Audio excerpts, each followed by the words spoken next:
Okay, thanks everyone for joining us tonight on KRTD Media. We're doing a special panel tonight. Franco's co-moderating with me. We got Fiorella Isabel from the Convo Couch, as well as Greg Pastor-Ardula from the Convo Couch, Joe Firestone, and Jeff Carr. All right, so I want to give everybody about 30 seconds to introduce themselves, and then we're going to play a video from Savage Joy, who was originally going to be part of the panel. Jeff, you want to go first? I had a feeling you were going to ask me. Jeff Carr from, I live in a little town called Eagle Nest, New Mexico, way up in the mountains, the northern part. I call myself a recovering politician. I ran for lieutenant governor, was progressive. Got shut down by the establishment fairly quickly. Well, when they found out I was viable. Anyway, they decided to go after me when I was a risk. Been on the state school board in New Mexico I was on for 8 years. I'm thinking about running for mayor in the school board here, and out of desperation because of how horrible the people are. I'll even know if I'll win. They tell me I will, but we'll see. But it's I also taught history for 27 years in high school, AP US history mainly. I have a master's degree in history and extensive graduate work, but a real pleasure for me to be on, Shane. Thank you for having me. Thanks, Jeff. Fiorella, you want to go ahead? Hi, I'm Fiorella from the Convo Couch. I am a journalist. I also do political analysis with Pasta at the Convo Couch. We have our show. We cover on the ground news as well as international news, as well as we started with electoral politics, and we sort of have come to the conclusion that electoral politics is not the way, and we need to focus more on direct action. And speaking for myself personally, I think that it's fruitless to try to push electoral change without a movement behind it that is actually on the ground and doing work to get there. So I'm very much about a nationalized healthcare system, and healthcare is a human right. We don't have the infrastructure right now in Congress. They could have done so many things. Biden could do so many things, but they're not doing it. So it's up to us to make that change happen. Thank you. Joe Firestone? Yeah, I'm Joe Firestone from the In-Depth Show. I have come to the same conclusions as Fiorella, that if we're going to get anything done, we are going to need a movement. And before we continue to focus on the things that can be done, okay, in terms of electoral politics, we have to prioritize the movement first. And we have to do things like general strikes and boycotts, things that are going to really affect the pocketbooks of those who rule us. Thank you, Joe. Pasta, you want to go ahead? Yeah, well, usually on the Convo Couch, I go first because she's the brains and I'm the energy, and that's how we usually start. You're this the thing looks. I'm the energy and the looks. Obviously. She's the brains, Shane. Come on. So, but no, I mean,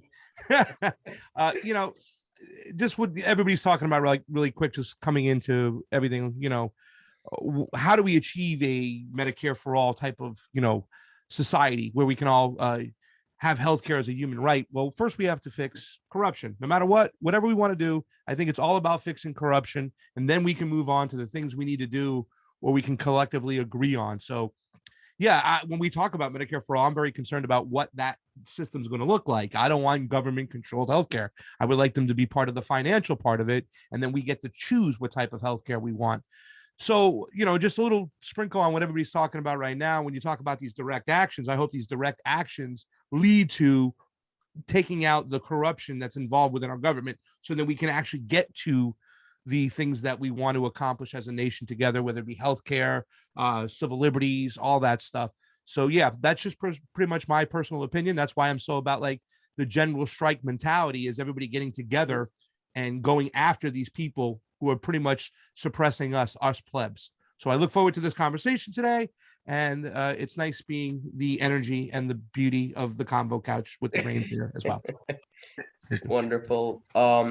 So I'm gonna go ahead and Franco, you want to introduce yourself to my audience as the co-moderator?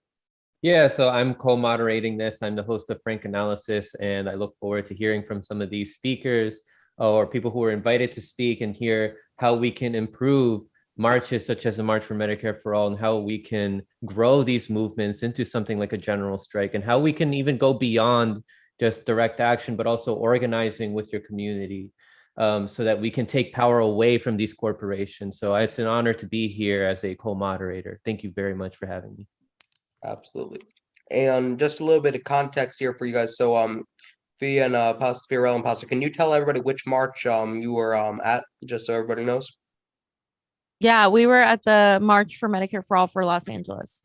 Okay. And I was around the corner from the March for Medicare Los Angeles, watching we'll from a get into distance since that. I was removed from speaking. Oh, wonderful. Okay. And Jeff, which march were you at? Albuquerque, New Mexico. I'm about 3 hours away from there. We drove down and took part. And it was actually pretty good size for Albuquerque. Absolutely. And Joe, you were a heavy supporter of the whole Washington for the Washington March, correct? Yes, I was a heavy supporter. Of the Red Berets movement, and also the whole Washington. Absolutely great. I covered a lot of that on my shows, and I still do. And I like their fight on all fronts strategy. Yeah. And that, of course, would include direct action at all times. Absolutely. So let's go ahead and take a look at Savage Joy's video here that she had submitted. She was originally going to be part of the panel, but unfortunately she had other obligations today. So let's go ahead and take a look at what she has to say. And then Franco, I'm going to ask you to start off the conversation. All right. Thank you. Hey guys, sorry I had to miss the panel tonight. Shout out to Shane and Franco for inviting me. I apologize, something came up, but I offered to do a short video instead, because I still want to discuss Medicare for All and basically our desperate need for it. This is no surprise, there is so much vitriol on the left, so much division. I mean, just going on Twitter for 5 seconds, you just feel like you need a bath. It's bad. And, when it comes to this, we're just not going to accomplish anything. And that goes for groups and organizations and such as well. There is such a divide, and I hate to sound kumbaya, but unless we get our shit together, it's just not gonna work. So Medicare for All is the absolute #1 issue, and not just to me and not just to many other people, but it really is intrinsic to every other issue. It would help with homelessness. It would help with, job security. It would help with hunger. It would help with the environment. I mean, it would help with everything. And one thing it would definitely help with is mental health needs. Right now we're witnessing more people committing suicide and doing self-harm, and more people suffering in depression and anxiety than ever in history. Much of that is because of lack of money, and also lack of the ability to go get medications, to go talk to therapists, to actually have the ability to try to acquire self-care. What is going on with our system is violence. There is no other word. We do have people like the Squad who have been elected on the premise that they would fight for Medicare for all, yet they are silent. And this isn't just about them being silent on our marches. That's not what this is about. This is about, let's say, for instance, AOC having over 12 million followers on Twitter and literally saying the words Medicare for all once in over 6 months. Tweeting is literally the bare minimum you could do. The bare minimum. It is like the lowest bar. So the fact that you can't even do that, that's pretty bad. But not just that. Those who constantly make excuses for them are what's really infuriating. The hero worshipers who, we just, stop being so tough, or Biden's only been in office 8 months, and these are people we considered allies. These are people we've known online for years who all of a sudden are using shitlib talking points. It's pretty incredible.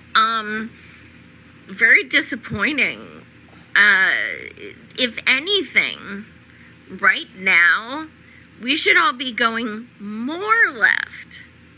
I've been going more and more left since 2015 than I thought I would. I mean, I just keep fucking moving. I'm not stopping. I just keep going more left. But with so many people we once considered allies, we are seeing the opposite. We are seeing them now in centrists and even going more to the right from there. So it's not just, people like the Squad not supporting Medicare for all.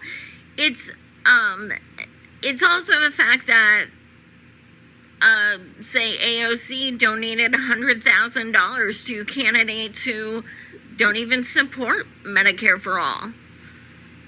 These were donations given to her under the premise they would be given to progressives.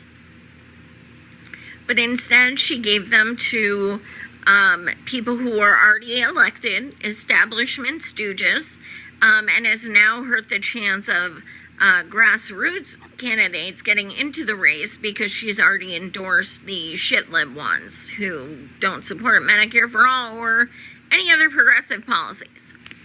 So the only thing that will get us Medicare for all, well, I'm going to say two things. Well, okay, let's break it down into 3 things. Number 1, holding people accountable. You don't do what you say you're going to do, you're getting called out. Period. I don't care. We have no heroes. Don't have a hero. Don't worship anybody. Don't make anybody, so high on a pedestal that you refuse to hold them accountable. Don't do it. Nobody is worth that. Politicians are not your friends. They're not. So that's the first thing, accountability.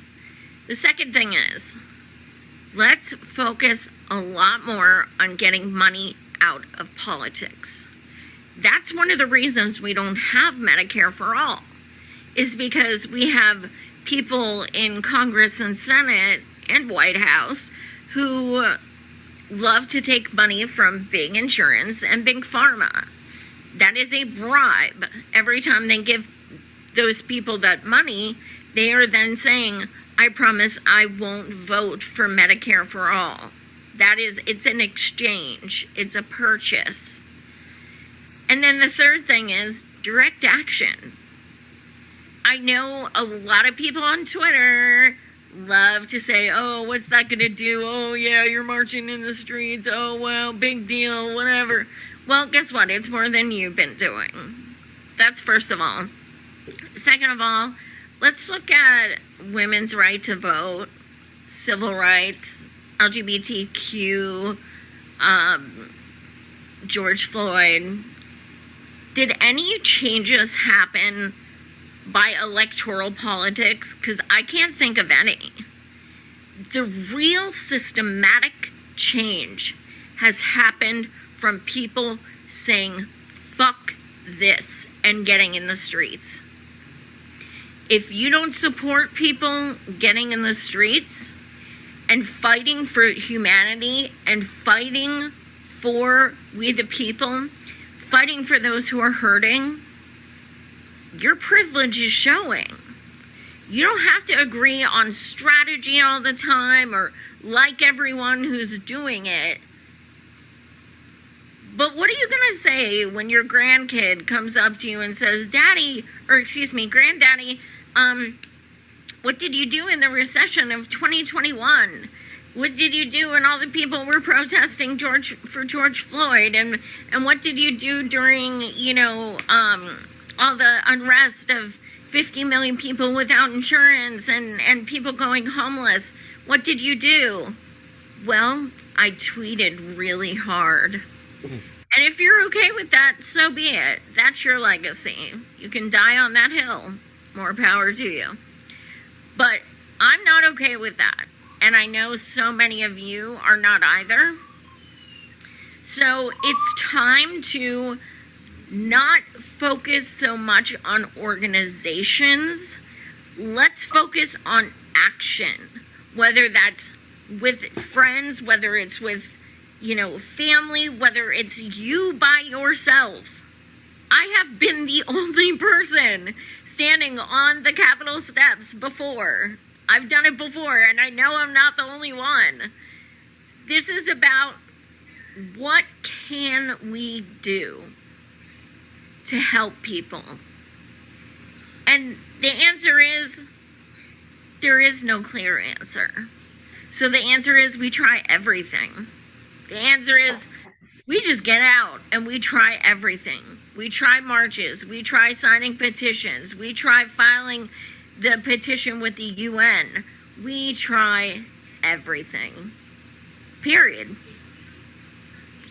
And you're either, you're more than welcome to join us. If you do, awesome. If you don't complain. Everyone needs to get off their ass. Everyone needs to get empathy.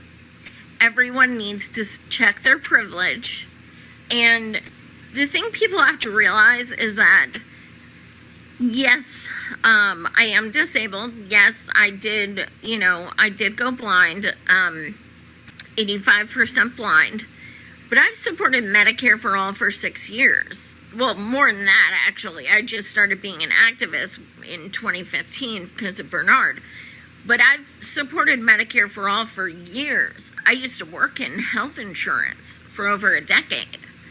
And a lot of people don't realize that not everyone fighting this fight is in it because they themselves are hurting. Some people, wait for it, actually have empathy. And some people don't feel like they need to wait till something happens to them till they start to care. And that's a beautiful way to live. I wish more people did. So if you don't know who, what, when, or why, the resources are out there. I'm sure Franco will be discussing some of them tonight. And you can always feel free to reach out to me, and I will definitely work with you on trying to come up with some ideas or linking you to things. But yeah, it's at the point that it really is put up or shut up. We're at that point. We're watching eugenics of the poor. The poor are dying. They're expendable. Nobody's speaking up for them. So we need to. So thanks so much for watching, you guys. Definitely tune in to catch more of my shows, Savage Joy on Roar Media Live, and you can follow me at Savage Joy Marie 1 on Twitter. Thanks so much, and thanks so much, Shane and Franco. Much love.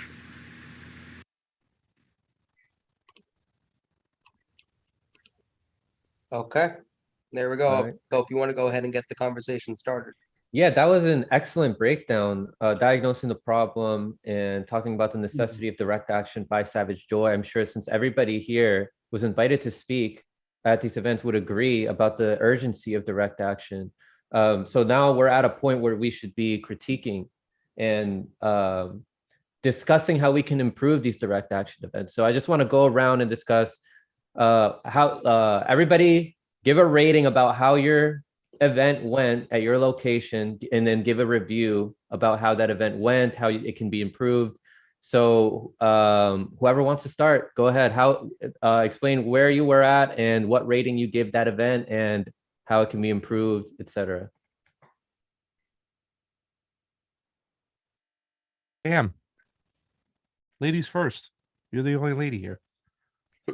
Do you really want me to go first? Yes, I do. Sure. Okay. All right. ahead. Well, it's hard to rate an event where so many, good things happen, but so many logistical things that shouldn't have happened. There's always in movements, there's always going to be issues when you have a decentralized organization, which is great. And then there are issues that happen that are out of the control, out of the national org. The national org, I think, did a really great job. The volunteers came down and they did everything they could to make it an inclusive event, to make it an event about getting national health care.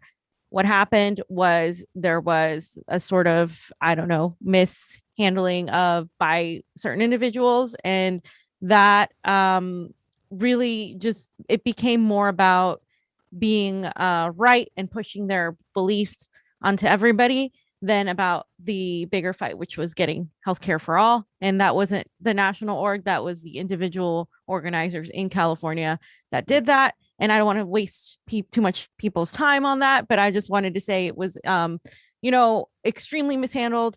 The way they were pushing this bill, I forget what it's called. It's not really that relevant. They're not Gavin Newsom. HR 1976. No, it was Right. AB something or AB 3400. yeah, Oh, AB okay. yeah, something like that. 1400, I think. AB 1400. And anyway, it's for getting healthcare in California. We've had one previously before called SB 562, which the Senator Anthony Rendon crushed, and it wasn't going to get through because California Democrats are some of the most corrupt Democrats. They are the most powerful, arguably, and they will not pass healthcare for all in California. And even if they do, there'll be a caveats to that because state by state healthcare, and some of my friends might disagree with me on this. You run into a lot of problems when it comes to making it legal.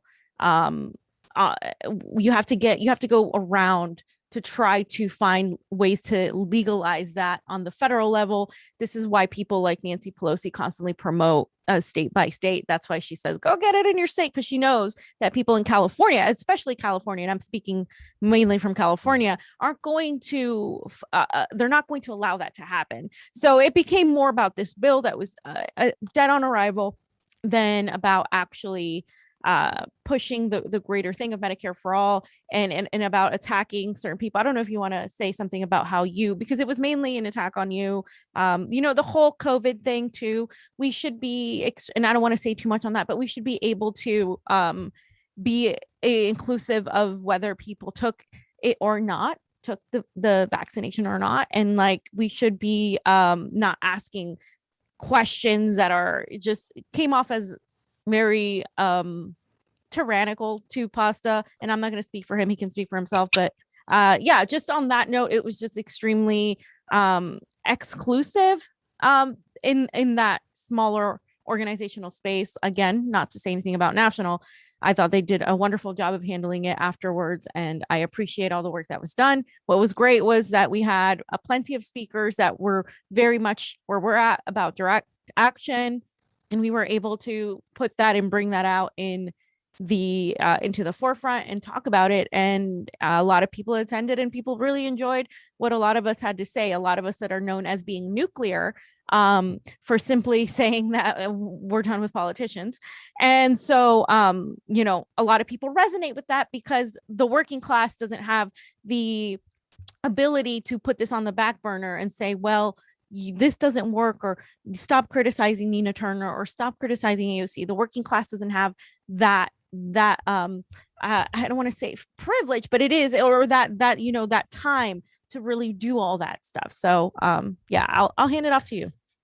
Yeah, out of a 1 to 10, I would scale it a 3, because I thought the mindset of the national organizers was why they saw us involved, myself to speak, you know, was a necessary thing, because once again, it's about going across, you know, party lines. And I think it was a microcosm of what a lot of Democrats feel that their version of Medicare for all should be versus the masses right now. You know what I'm saying? The one thing that I thought that was really missing out of Joy Savage's speech was about the solidarity. You know, on our show, on my show, on Fee's show, what we try to do is we talk to everybody out there. We're not afraid. We don't back down from you know, from anybody, whether what side of the fence they're on. Even though we consider ourselves to be leftist of sorts, you know, we're going to open our eyes and try to understand what these people are coming on from the other side. And that's why I always talk about solidarity, because there's a lot of poor people who are Republicans across the board in middle America that would want some form of Medicare for all.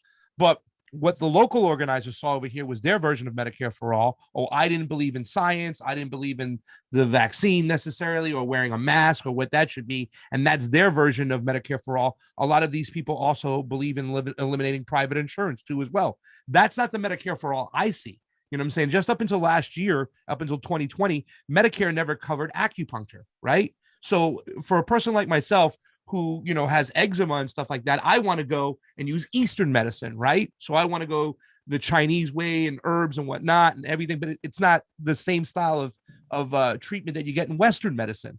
So, you know, I don't want to be forced into a certain way of having the Medicare for all out there, you know what I'm saying, that can be like more open to choices, which I think is important. And I think that's why we had a little bit of a difference when it came to how we all see Medicare for all. And that's important. And I believe in building solidarity because, like I said, I believe there's a lot of Republicans out there who would believe that funding should go to poor people for medicine and medical expenses that they need as well. They just don't see it the same way. And I think that the national organizers, I believe in one situation, they flew in a conservative somewhere to come speak. They told us, you know what I'm saying? One of the They didn't states. fly anyone in. They invited somebody. No, they said he flew in to speak. He was a but conservative. But it was a didn't conservative fly them doctor. in there. They invited him to speak. Yeah. It was a conservative doctor. He had a platform to come and talk. And I think that's important because we have to also, you know, we have to figure out a way to make it work for everybody. Solidarity across the board. We're never going to win conventionally. We're going to convince the other side that our way is always right. It's only going to be met through compromise. And there are compromises with Medicare for all when it comes to conservatives too as well. You know what I'm saying? You heard those polls when they said 70% of all Americans believe in a Medicare for all system. But when you look closely into the situation, they want to make sure that they have a lot of choices too. It's not pulled away So from them. I just so want private to insurance can be available. So. really quick. I just want to rebuttal to Pasta. I disagree with him on the private insurance part. I don't believe that there should be private insurance, period. I think we need a nationalized healthcare system. Private companies could offer other types of insurance for certain things, like if you want you know, like plastic surgery or something like that. I think that should be a thing. I also agree with him on the Eastern medicine part. I think things like marijuana and other drugs should be included and should be entirely legalized as well while that happens. But I genuinely don't believe any American needs to pay for healthcare. I have used the healthcare system in Europe and it was awesome. But every single major country has some sort of private insurance for something else.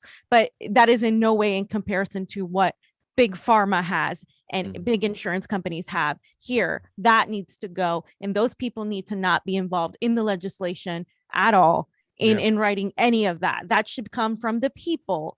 And it shouldn't even it shouldn't be a loophole where the government gets to still dictate every single thing. For example, let's say somebody says, oh, well, you can only have healthcare for all if you take this particular thing. And like that to me is something that I think a lot of people like Pasta are fearful of. For me, it's more of like, you know, being inclusive with other types of medicine like marijuana, psilocybin, and other types as well, which is important. When it comes to mental illness, that's where I have the most concern.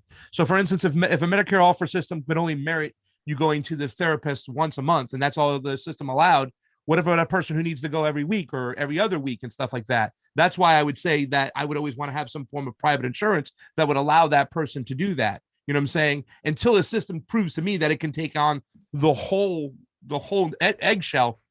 You know, and once again, I'm about choices. That's why I'm always about mixed economy, mixed type of, you know, systems and stuff like that, because I don't want to take away a choice from somebody else. That doesn't mean I really like insurance. I hate insurance. I hate staying on the phone with insurance. I hate the fact that I have to have car insurance my whole life and I've had nothing but a fender bender. However, I'm just one of those, you know, liberty advocates, I guess you can say, that believes that, you know, somebody should have a right to do those things they want, because I know there's going to be like a lot of hypochondriacs who are going to probably overload the system that want to go more than once or twice that they're allotted. So that's therefore why I always want that choice. And the whole thing about it is that I think we have to have a platform open for these discussions, and that Medicare for All rally should have merited that. They shouldn't have kept me off the stage. They should have let me speak without giving me rules that were specific to me, because I believed in a certain way. You know what I'm saying? I still, once again, I see all these poor people on the streets. And that's something that Joy kind of pointed out in her speech, that it would help with homeless people. It would, you know, people get bankrupted. They lose everything because of their medical bills and they end up on the street. I want to find a way to end that. And that's why I am an advocate for Medicare for All. It's just what type of Medicare for All and what it looks like to you or me is where we might have a disagreement. But the platform to have these conversations and that march was supposed to be intended like people just who want Medicare for All, not this Medicare for All, but Medicare for All in general. And that's what it should reflect. Okay. All right, who's next? Joe Firestone. Okay, thank you. For me, the quest for Medicare for All has been going on for a very long time. I've been for Medicare for All since the Democrats passed the original Medicare bill. I go back that far. I've always been for it all through the years. I've been for the various versions of it, okay, that have come out. The version that has been introduced now, HR 1976, as far as I can see, is the best bill that we've had. It's a gold standard bill. It covers the nursing home care. It's free at the point of service. There are no copays. There are no premiums. There are no deductibles, okay, in this particular bill. But Pasta says he's for choice. I'm for choice too. But what I want to choose is my doctor, my hospitals, but basically the providers. I don't want to choose a private insurance company. I don't have to have a choice of a private insurance company, because the insurance company is just a middleman. And the middleman is taking profits off the top. And unless we exclude the middlemen, we won't be able to realize the savings that occur from a Medicare for All system, which excludes the middlemen. Now, I'm not so concerned about the cost. Very much of my work, okay, is in the MMT area. Lots of my writing, okay, and my live streams, okay, is in that area. So I know the federal government can afford anything. But what's going on right now is we are now spending, as a nation, almost $4 trillion on healthcare. each year. We should be spending, if we were spending at the rate, okay, of other nations, we should be spending roughly 2.7 trillion. So from my point of view, we are spending $1.3 trillion more than we have to spend. That in itself, okay, is not an issue for me. What's an issue for me is that that extra money that's being spent is being spent on the private health insurance companies, okay, and on the providers, and their systems of extraction of money are very hierarchical. So the money is going to the top and is increasing the degree of inequality we have in our society. Also, the way Medicare for all, the way healthcare spending is treated in our country, in one way or another, it's coming out of people's pockets. It's not coming out of the ability of the government to create the money, okay, or the currency. That is being used, of course, because it's always used, but it's offset. It's offset by taxes. In the healthcare area, almost fully offset by taxes, which means that it's coming out of our pockets one way or another, either through taxes or through co-pays or through deductibles or through the premiums we pay. It's coming out of private sector pockets and it's going to the healthcare industry. So it's a transfer. It's a transfer of wealth from all the rest of us to the healthcare industry. That is wrong. It is anti-democratic. It hurts our democracy. It makes certain people very, very rich. It makes other people poorer. It leaves other people completely uncovered and vulnerable. And the result of the vulnerability of those people is fatalities. I did a fatality estimate of what the Affordable Care Act actually cost in lives between 2010 and 2016. Obama in 2009, okay, the Democrats in 2009 had an opportunity to pass Medicare for all. No one can tell me they didn't by saying, oh, the filibuster, because we know today, and some of us knew then, that the filibuster could have been gotten rid of in an afternoon. And the Democrats, when they were first elected in 2009, they had 58 senators. They could have given away 8 blue dog votes and passed HR 676 right then. And there wouldn't have been any more fatalities due to lack of insurance inside of the United States. Instead, I calculated 356,000 deaths occurred due to lack of insurance between 2010 and 2016. That's what happened. That was criminal. That was murder by spreadsheet. That was something that should never have happened. Those deaths, trading off those deaths for choice, was an unconscionable trade. There should have been no choice. There should have been a Medicare for all program. Everybody should have been covered. We would never have had many of those 356,000 deaths, of course, except for old people who were going to die anyway. But those were deaths among, okay, the uninsured. It's important to know numbers like this. That was only from 2010 to 2016, but then Trump came into office and we lost thousands more each year when Trump was in office due to the decisions Obama made in 2009 and 2010, due to the opportunities he blew. That was criminal. And I'm not talking about the fatalities that occurred because the insurance that many people had was inadequate. In other words, the numbers of fatalities which occur due to lack of insurance is dwarfed by the number of fatalities that occur because people who have inadequate insurance. So from my point of view, the issue of choice of insurance company doesn't matter a damn, not a damn. If I had my druthers, what we would have is a national health service.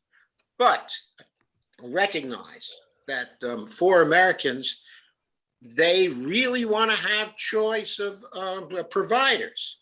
So a good compromise and an acceptable compromise, because it ends the deaths, it ends the bankruptcies, it ends the divorces, it ends the mortgage foreclosures. An acceptable compromise, okay, is a Medicare for all system. One that's better than Canada's. HR 1976 would deliver a bill that is better than Canada's. I don't want to wait for 4 years to have a transition. HR 1976 was better than Bernie Sanders' Medicare for All bill. He had a 4-year transition to conciliate the insurance companies. Screw that. I know the transition can be made in 1 year because I lived through the transition to Medicare in the first place. They had that done with primitive computers to what we have but today. Within a year, we could easily do the same thing with respect to the transition. I don't care what happens to the insurance companies. Okay, I really don't. I know there are 650,000 people who work for them. Altogether, 2 million people are somehow dependent on the insurance company industry. But we can do right by those people through having something like a federal job guarantee. Many of those people would be hired by an expanded Medicare program. That certainly can be done. They can be taken care of. But I don't care about the murderers by spreadsheet who implemented the programs inside of the insurance companies to deny people care all of these years. That was a terrible thing to do. It was an immoral thing to do. And so far as I'm concerned, those people deserve to be put out on the street. But I'm not advocating they be put out on the street.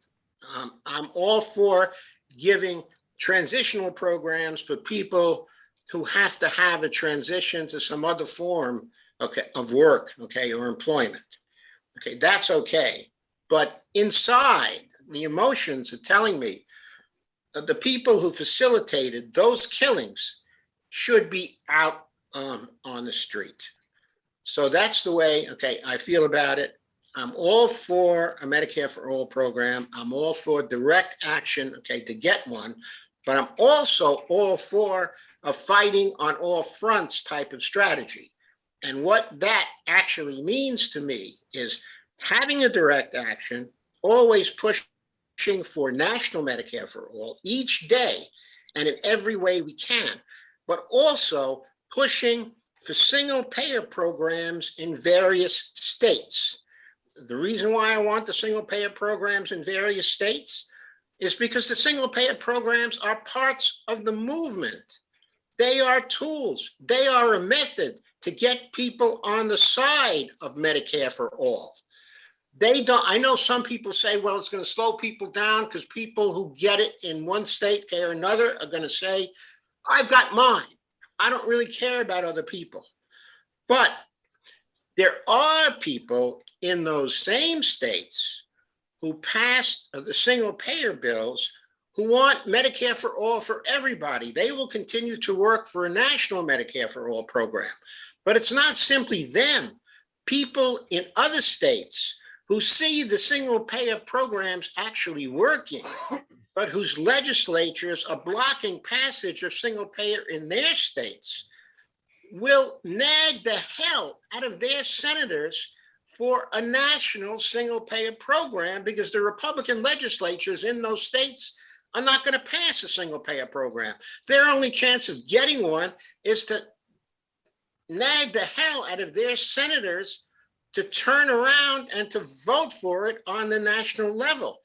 The more single payer states we have in blue states, the more regions that go for single payer, because you can have a regional movement too.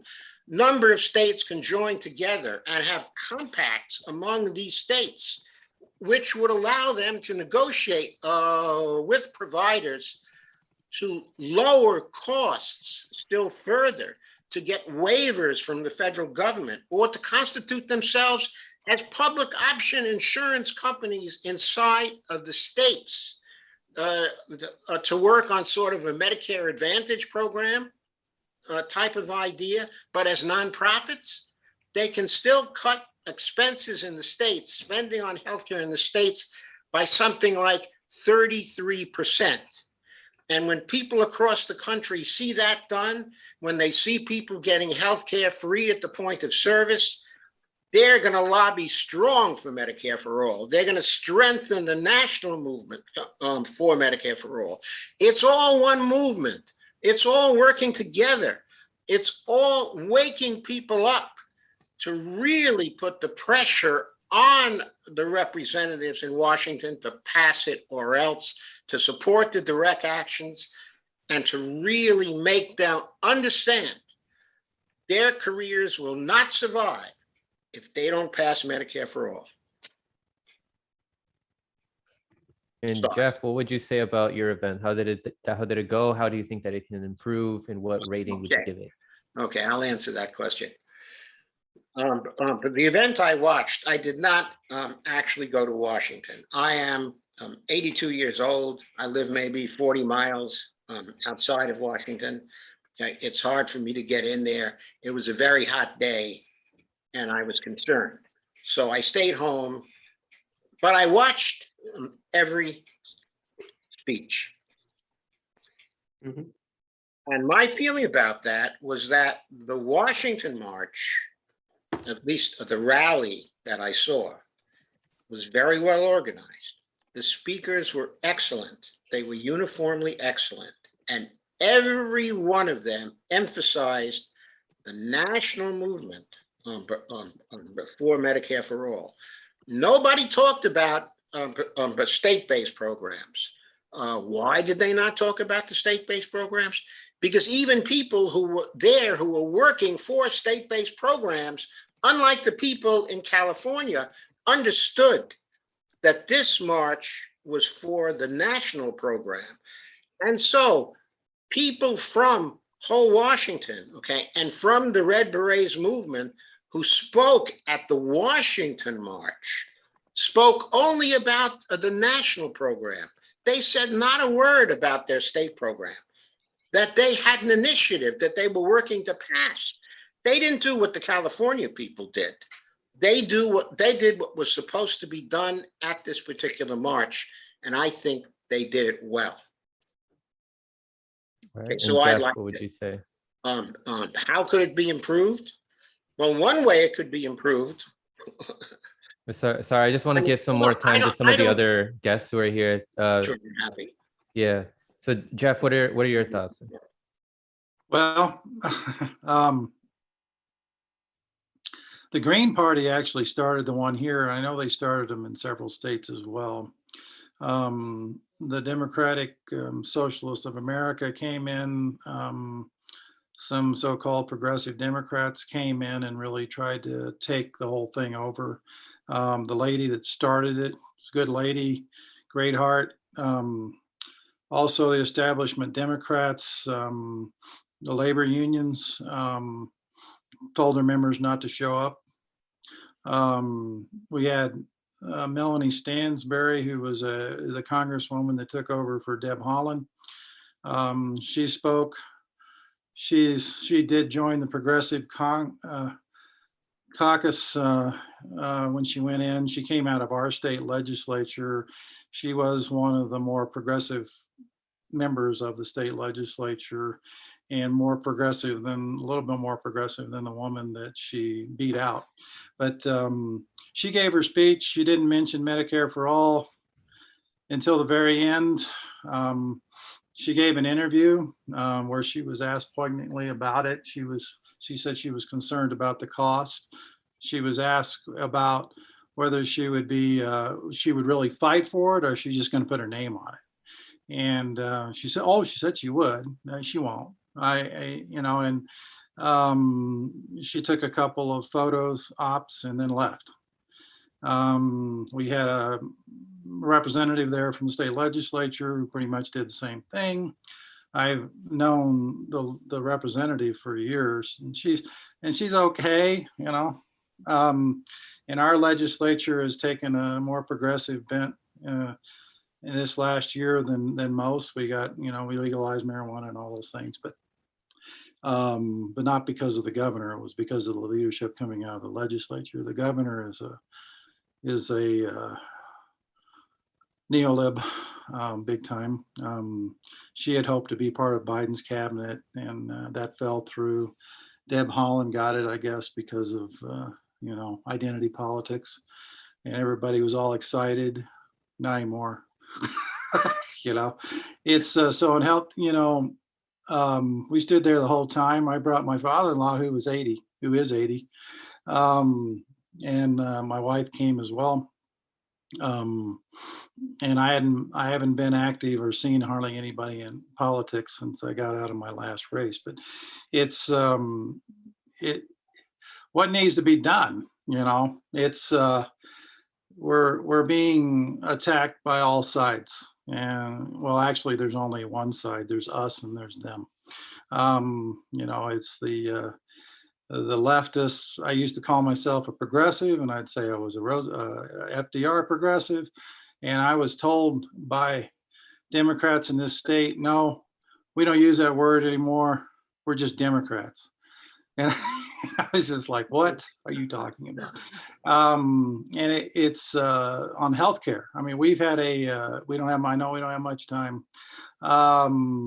We've been working on an individual state program for a long time, but it's tied to Presbyterian, and a lot of people it's just been all talk for a long time. Each individual state could easily set up single payer healthcare or Medicare for all.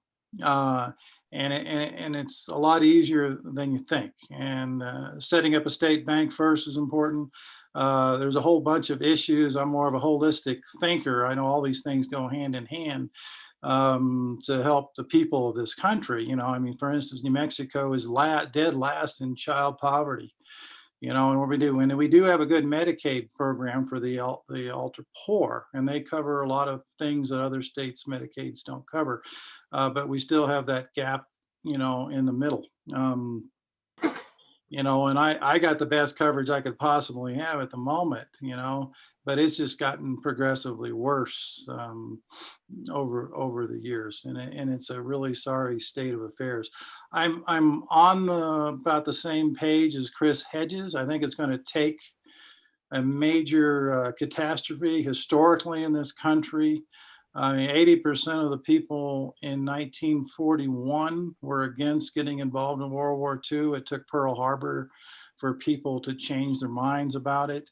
It took major things to happen when Alice Paul and her people helped get the right to vote. There was a lot of factors. It was right after the war. A lot of the women got arrested. They were abused in prison. That information got out there. People were pretty upset. You know, Carrie Chapman Catt wanted to use the state route. Alice Paul wanted to do the federal route. Both together, it really probably ended up pushing things over the limit. It's going to take, and I think we're headed for an economic collapse pretty quickly. It's being artificially propped up. I watched a great movie last night called The Great Short. It's a great explanation of what happened in the banking collapse in 2007, 2008. And how Greenspan was a total idiot who came up and cried later and said, I was wrong. And, you know, and all that's tied into this as well. I think we need to focus on, this is going to cut our healthcare costs probably by 50%. And if we look at it, and if helping poor people and helping people save their lives isn't enough, look at it as national defense. Look at it as helping our economy, because it will.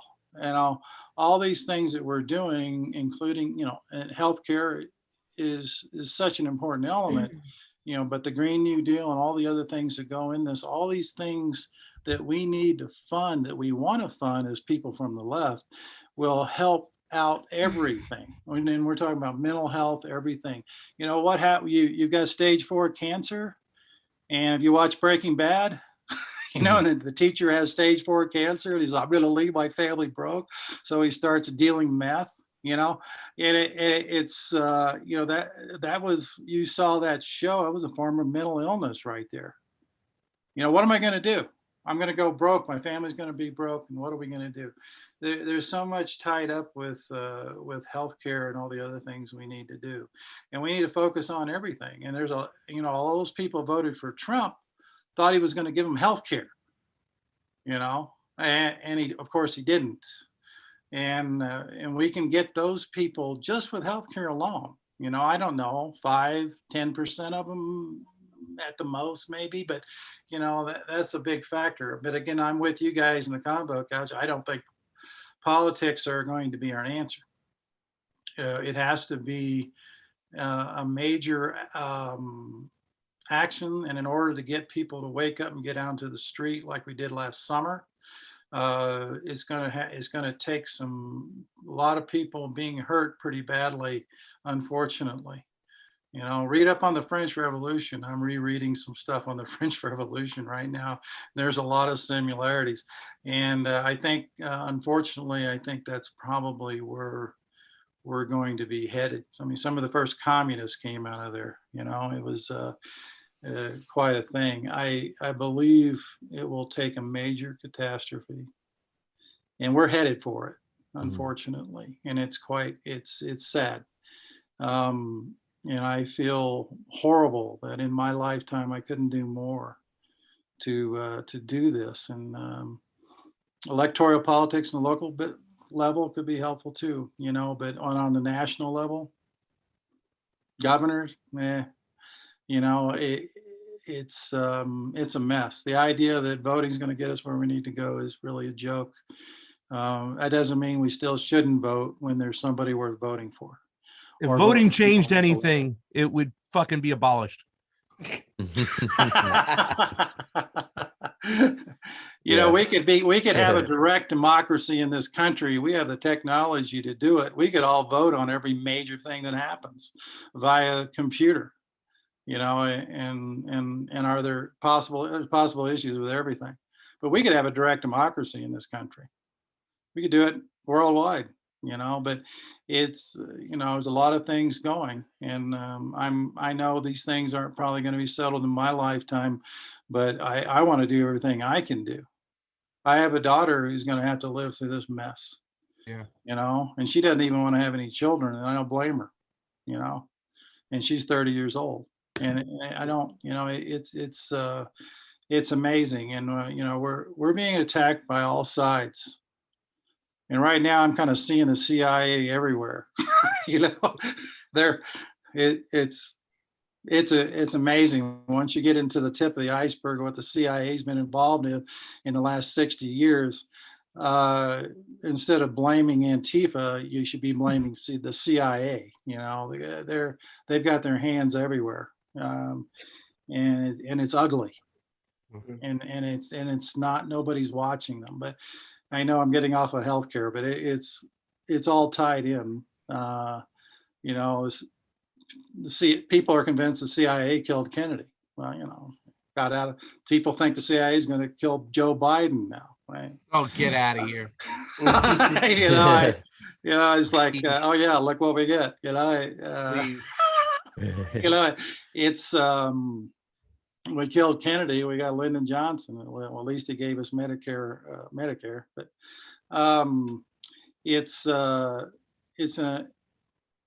it's quite a quagmire. It's hard to keep positive, and I'm a really positive guy. And it's really hard to find anything positive going on. But I think keep working, but wait. I think we're going to see some things with global warming and everything that's happening there, all the refugees, there's going to be a lack of food. there's going to be so many serious issues coming out, and the fact that we're not setting the stage for this emergency. At least FDR set it's the stage for and did everything he could to help us during the Great Depression and brought us out of it. But I know we're out of time. Definitely, just really quickly, I think we all agree that the march was a good first step, regardless of how some of them ended up turning out. But it's clear that we have to do a lot more. One march in 55 cities or 57 cities or whatever it was, one time is not going to get us Medicare for all. And clearly neither are the politicians. It's clear we can't rely on Bernie Sanders or Elizabeth Warren or AOC or any of these guys. They've all sold out. So at this point, it's up to us to do it ourselves. And yeah, does anybody have any really quickly, I'm gonna get everyone 1 minute if anybody has anything to say in closing, but you get 1 minute because we're very short on time. So everybody gets 6 clips. Oh, we got a little more time? Okay. So okay. All right, everybody, that's Reef, the man behind the curtain. Running the stream. They can't We hear can you. hear you, Reese. No, the audience can't hear him, I don't think. Okay. So so does anybody else want to go ahead? Anybody have anything else to add? Yeah, I'll just say something in closing right now. Like, all right, our system right now is dependent on insurance, right? If you don't have insurance, you're not getting health care and stuff like that. But I believe a system that is funded for the people to make their choices, whatever health care they want, will minimize and almost crush insurance. I just believe that's the way to get rid of it, to build a system that is so good that you don't need insurance. But to forcibly say, hey, you shouldn't have duplicative, is that the word they used? Private insurance, that to me is just doesn't go along with what I believe freedom should be and what it should look like. Once again, I don't like insurance. I think that car insurance is the biggest scam.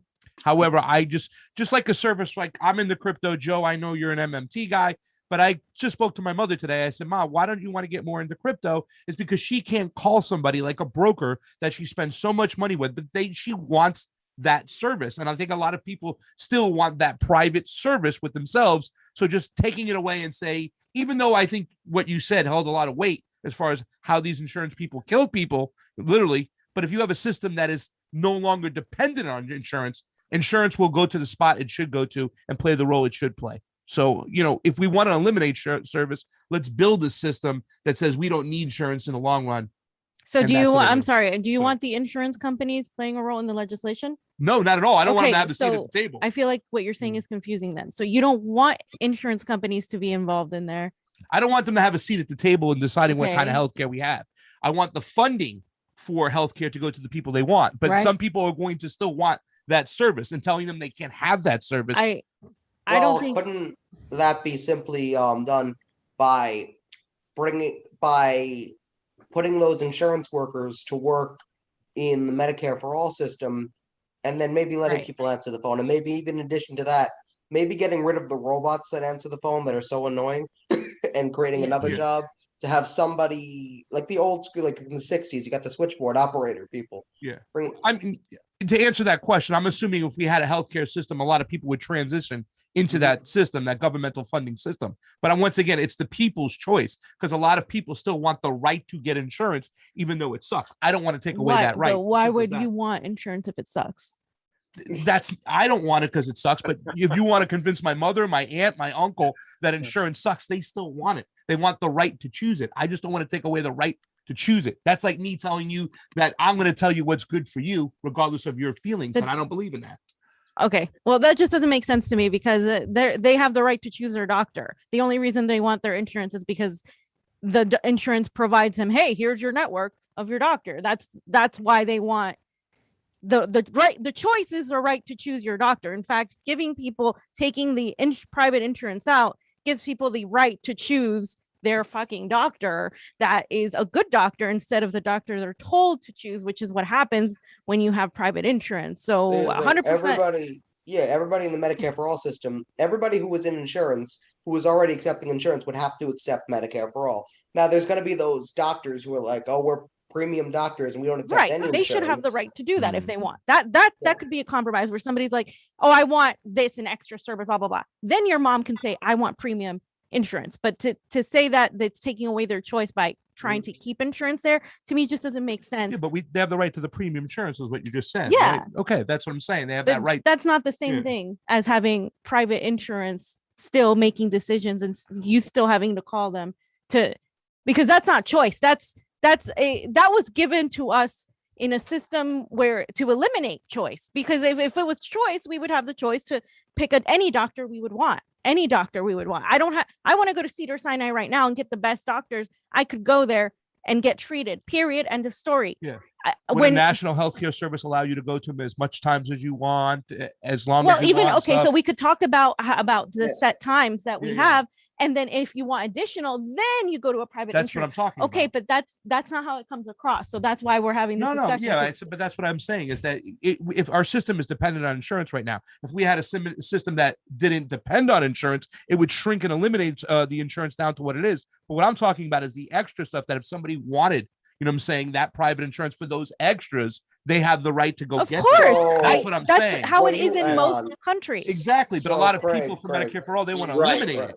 So Craig, that's so what Yeah. you're saying is, So, if with respect to HR 1976, when you want some extra services, then you do have the right to seek those extra services, and you can buy insurance for those extra services.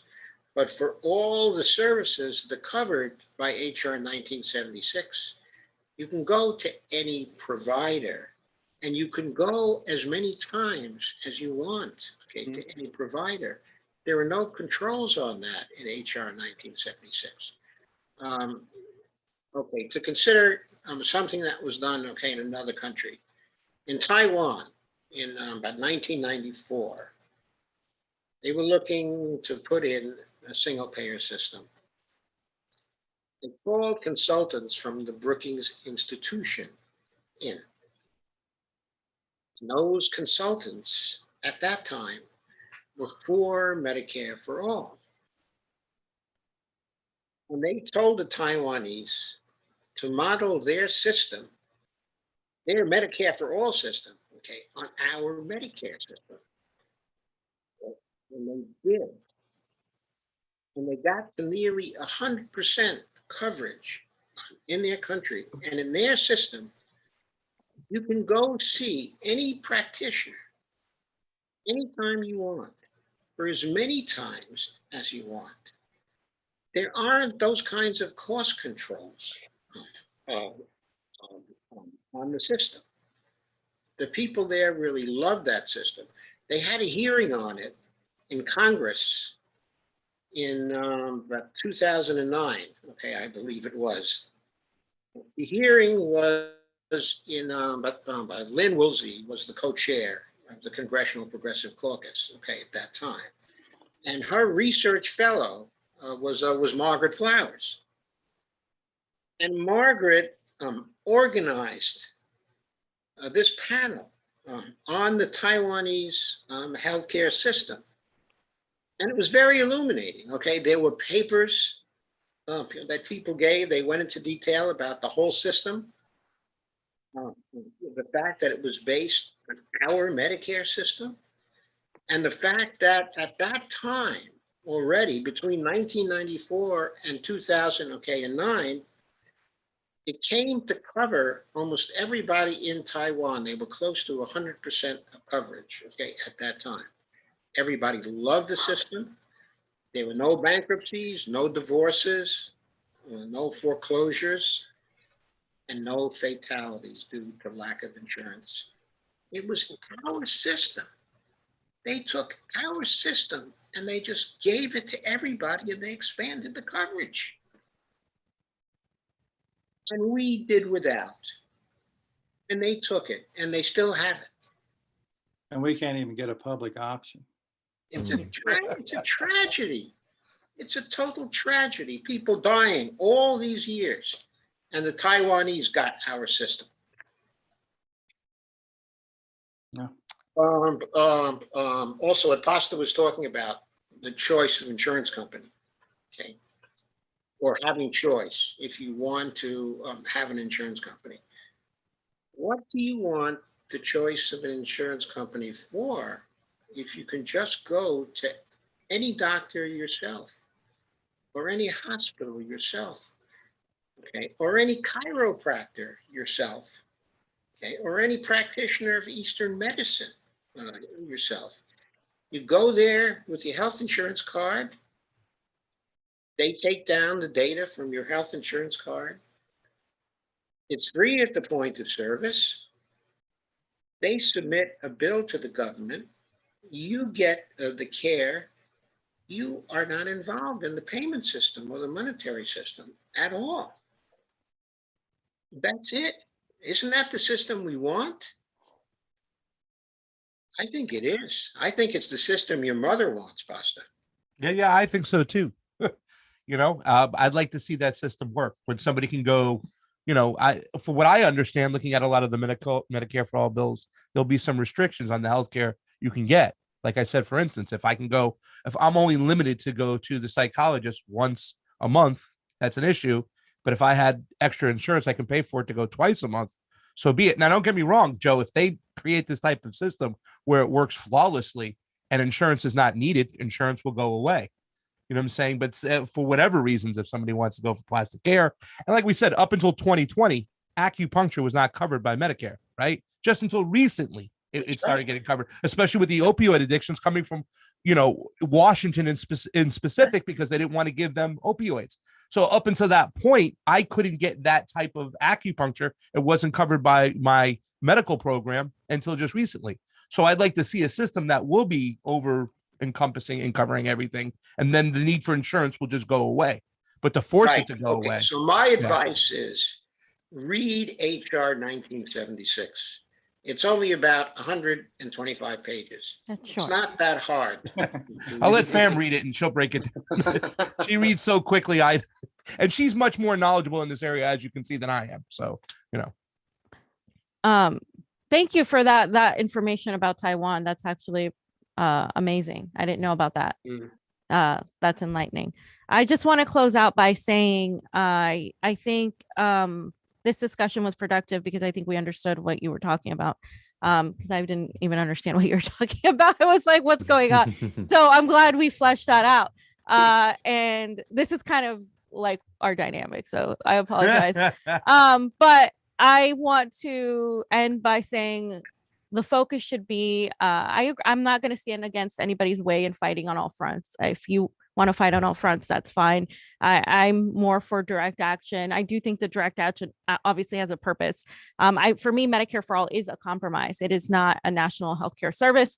So therefore it is a compromise. And so anything less is really unacceptable at this point. We don't have a government that I think we can trust to implement it fairly. So Medicare for All is the first step. The fight doesn't end there. The fight should also focus on the direct action, should focus on making politicians uncomfortable, perhaps are having not just protests, but strikes, wildcat strikes, since we don't have a really big union type of country would be great. The unions are powerless at this point, and the ones that aren't powerless are pretty much function like mini corporations because of so many things, including ASME versus Janus. And so I just feel like right now the fight is to make the political class and the predator class uncomfortable by continuously protesting, continuously advocating with certain demands out of the Medicare for All movement and out of the attempts to say have more marchers and perhaps go to politicians' houses and do this. I think we can work in coalition with other movements that are growing, like the free speech movement, like the anti-war movement that is nearly dead in this country. that you could relate those things, the focus on war and compared to the focus on health. We need to focus on our health too, because what's impacted by our health is poverty. Poverty impacts our health. And so it's all tied together. This is all part of the same thing. And so I 100% believe in a sort of a coalition of different movements that can lead then up to a general strike. How that is supported is through mutual aid. Instead of funding politicians, let's begin funding mutual aid. Mutual aid is not charity. Mutual aid is different. It is a place where you, a method where you fund and organizing. You fund the ability to organize movements, not charity. There It's is an a purpose investment. to it. Exactly. Unions So have done that's that for years. Yeah. So yeah, that's all. I just wanted to say those points. Yes. Absolutely. Thank you, Fiorella. Does anyone else have any closing statements? Jeff, Joe?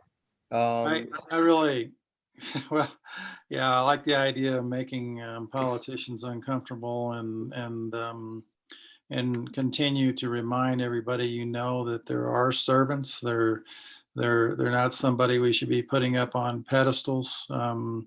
They're supposed to be there to help the people of this country, not themselves, and getting rich. And that's another reason why it's like I don't even want to go lobby any of them. I don't respect them.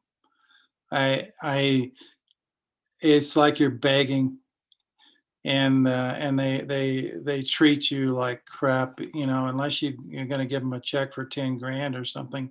They don't want to hear what you have to say, and they really don't care. They do a good job of acting like they care, but I want to see what you're doing, and they're not doing anything. And I do, we do need direct action. I think that's what is going to take us where we're going. Again, vote and do, for people you think we need to deny the Democratic Party the votes. We need people to start doing that, not just their money, but their votes. They're not worthy of your vote. I don't know one Democrat right now who is, that's in office now anyway. And I'm sure there's plenty of good people there. If you look at the people who aren't in office, I can talk to Republicans and I can have a conversation with Republicans and tell them things they don't know. And then sometimes in regards to corruption and different things. And we can talk to those people. The people who are in office are already corrupt. And God, if 10 years ago, I would have laughed at somebody who said that. And I have, but I was wrong and they're right. And we need to go in that direction. Morally bankrupt is another way I would put where they are. When they're willing to let people die. The worst thing that Cuomo did was let people die in New York. mhm. And the women thing, that's horrible. Yeah. But nobody even hardly even talks about that he let people die. Yeah. And then we have all these warmongers who are in power and it blows my mind to no end. I'm ready to be on the street. First street action I took was in 1972 to protest the Vietnam War, and I was 16 years old.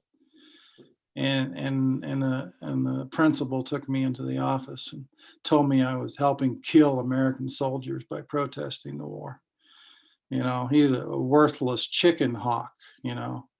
I joined the military after the Vietnam because I bought into all the anti-communist crap, that I was fed from the time I was a little child. So it's we have a lot of people who need to be sensitized and to be educated and to burst that little bubble it took me a long time to get out of the Democratic establishment and realize how horrible they really are. And a lot of people are waking up, I think. And I think that is our hope, that we have people waking up. And the younger people are our biggest hope. You know, people like me at my age are far and few between, unfortunately. And we, you know, and we've got to get everybody included. And things could happen. Things could turn on a dime quite easily, and the history shows us that it does. It seems to take forever. Then all of a sudden, something happens, and we have to push for that something to happen. You know, Yes, and we let do. people know. There's one more thing I'd like to say, just to remind people who don't know. Fiorella mentioned getting money out of politics. Of course, that is really essential. However, in order to get money out of politics, there has to be a law passed in Congress. Has to be a campaign finance law that's passed in Congress that deals the Supreme Court out of the equation. And there is a way to do that. Article 3, Section 2 of the Constitution has an exceptions clause. Congress controls the jurisdiction of the appellate courts. The Supreme Court is the highest level, of appellate court. You can put the exceptions clause into a campaign finance law and prevent the Supreme Court from actually reviewing that law.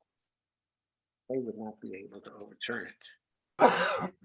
Now the question is, how can we get on the politicians sufficiently hard so that they would pass such a campaign finance law and prevent the Supreme Court from overturning it? I think that's a very essential thing for us to do.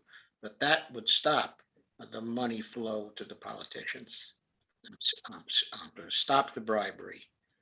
They would have to raise money only through small donations from people. And then they could be made accountable to us far more easily than they are now. It's a very simple thing to do. Unfortunately, it's probably too late for us to do it. We might have been able to pass something like this in 2007 or 2008. But I just don't know how we could do it now. It could be, that should be the objective of a general strike, just to get them to pass that one particular law. Because if they did that, almost all the other things favored by a majority of people would become possible. So, Yeah. And Sorry, Joe. I think the only way is guillotines. That's it. That's it. well, I I've was often thinking, had that Joe, thought myself, Buster. That's it. Ain't nothing gonna change. Yeah. Wonderful. Okay, thank you all for coming to this panel. This is part 1 of the panel. We have part 2 coming up at 9:00 at night tonight.